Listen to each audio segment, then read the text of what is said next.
our frog clan.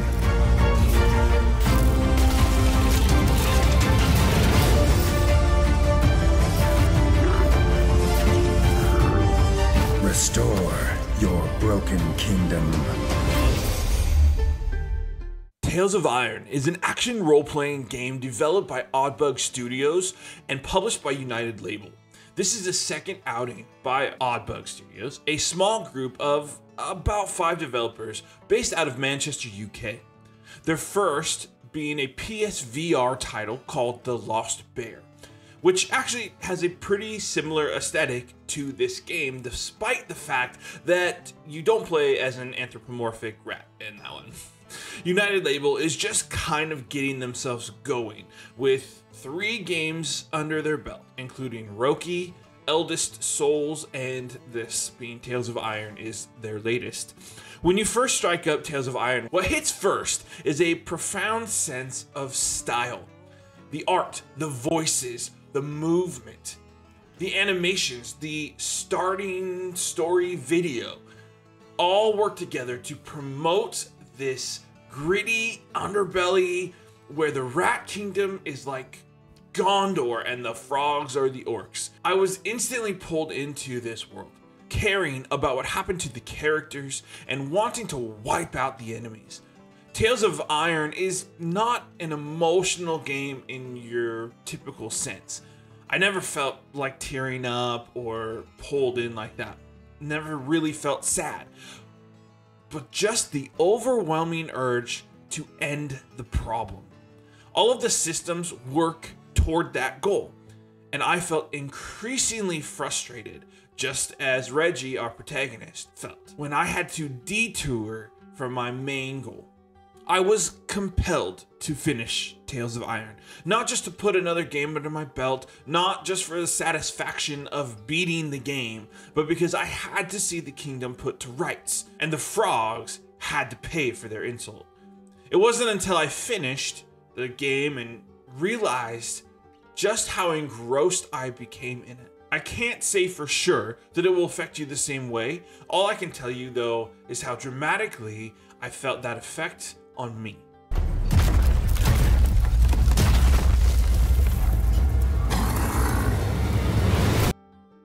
Tales of Iron is a 2.5D action RPG with challenging combat, a thoughtful gear system, and an interesting story.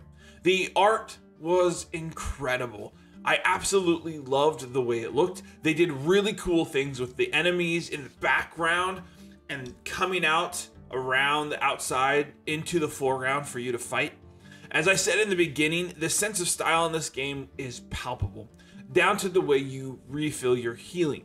In this game, your healing is bug juice, and so the way you fill them is when you find eggs, you break them open and find bugs and slaughter them, and then harvest the bug juice from them. Pretty freaking rad. The setup here is that the frogs and rats have always been at war, but Reggie's dad, the king, put an end to it, creating a safe kingdom for the rats. As he grew old though, he needed to pick a successor.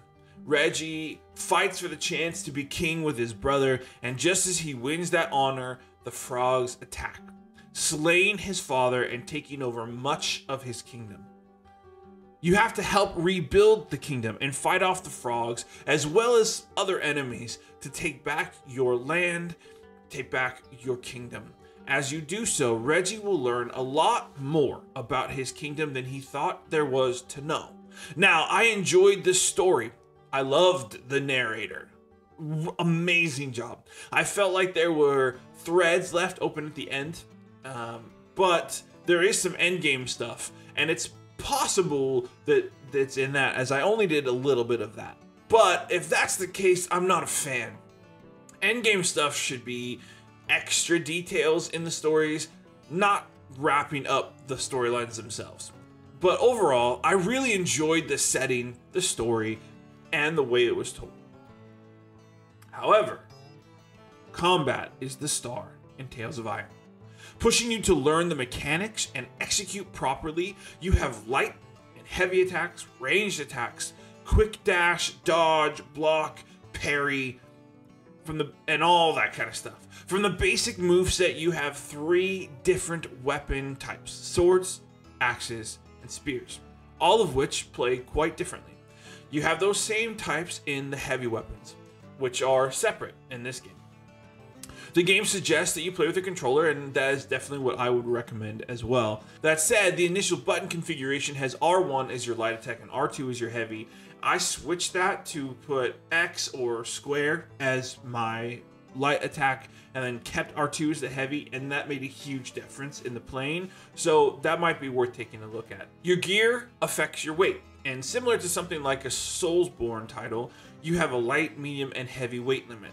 I refused to go above the light weight though, because I felt too slow and the defense didn't feel worth it. That said, you could probably try it out and see if you felt different. I felt like all 3 weapon types were fun to use, and I regularly switched between them depending on what suited me best based on its attack power and keeping me under that weight limit. Ranged weapons also have a choice: crossbows and regular bows to start, and a cool third option later.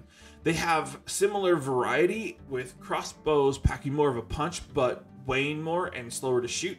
You also have less ammo for those than your standard bow counterpart, which shoots much faster but does less damage. All of them work well. They are all good options. Just feel it out for your playstyle and how you like to play that game, and you'll find something that suits you. Armor has all kinds of styles and options sifted into the light, medium, and heavy categories. They also have ratings against specific enemy types. So if you're heading to a boss and you have a couple of options, you can take the one that has the most armor with the defense against that enemy type is probably the best idea. That said, the enemy type boost didn't seem to do as much as I was hoping. So I'd probably stick to the higher standard defense unless you have the 2 that are close enough for that difference to maybe make that difference. You will be required to learn your movesets and the movesets of your enemies. You can brute force some standard encounters, but even run-of-the-mill baddies will lay you out if you don't learn how they attack and how to counter it. The balance was just about perfect though. I can't tell you the amount of times where I finished a boss or a group of enemies with the sliver of life left, just barely getting through. I don't think only once or twice that I ever felt like there was something about it that was unfair. Almost always, I could tell it was my fault. The only things were every once in a while there felt like there was a bigger hitbox than there should be for something, and of course, that ticked me off. But for the most part, the balance was incredible. It was tight and well-oiled machine. It was really well done. Performance-wise, Tales of Iron doesn't take much to run, and it runs great. I mostly played on Steam Deck, but I also played some on my PC as well. Load times were, of course, way quicker on the PC, but other than that, it was pretty darn good in both areas, and the loads weren't bad on the Steam Deck. There's DLC for this as well, so there's more to play if you enjoy the game. I've had my eye on this since they announced it, but found it difficult to find the time and the money behind this one. Now that I have though, I'm really glad I did. It definitely gets a recommendation from me. And that's it for me. I hope you enjoyed the video, and if you did, make sure to hit that like button. It helps out a ton, and if you're new around here, consider subscribing. Let me know if you've played this before and what you thought in the comments below. And with all that said, thank you so much for watching, and good hunting.